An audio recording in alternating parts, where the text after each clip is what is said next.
Special nyorwa tsangu ndiwe kuna masi mutibatsiro kana. Okay. Arubudi wa tumele kwani. Kama auya. Auya ne. Akabudi wewe. Zvakapedzisira kuitika musi wa 7. Alright. Arubudi wa wichi. Ndini blessing gushi ndadzoka. Ndakaurawa nawimbai gushi. Wakandiuraya wari 5. 2 ndo wachiri wapenyu. 2 ndo wakafa kwa wakandiuraya. 3 wachiri wapenyu. Wimbea wachari. Ndipano mama. Ndo wimbea wachari. It's okay. Mwaji mdala na wachari. Kwakangonzi ndakaurawa vanhu 5. Because normally this kana pene munhu akutaura. Tichitodoti auya.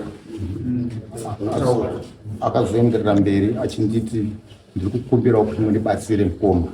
Ndakambobuda futi ndikatsipikwa.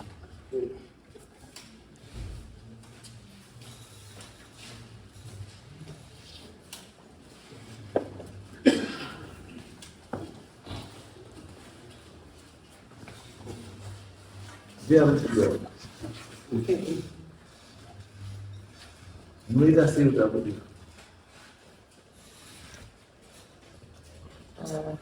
Zvaizvi zvakangotanga sveka ndizikana paine zvinoita kuti abude kusvika ndingozoita. Zvatofanira kuitika. Wochishida kabudza paradai. It's your word against.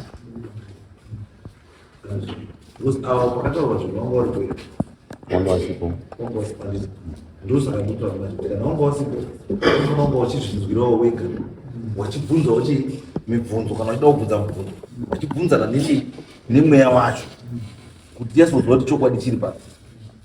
Kuti kamutanga kudai hatina nyaya yetotonga. Hapana nyaya yekutonga. Asi chiripo kuda kubatsirana. Kuti kana mhepo iripo, mhepo yoita sei? Yobuda. Kana yabuda, yotaura. Munhu wese odi onzwa. Then kana munhu wese anzwa, takuchidecide then from there kuti takuita sei.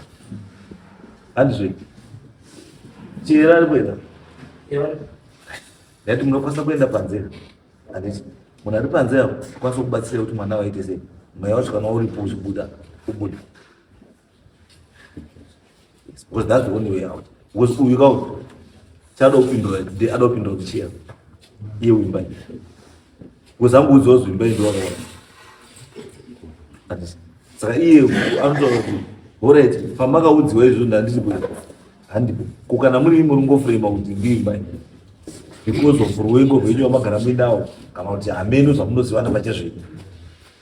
Handiti. Ichitoti munhu wese kana muripo muri mese muripo, handiti moenda panze apo mosvika mwana woita sei?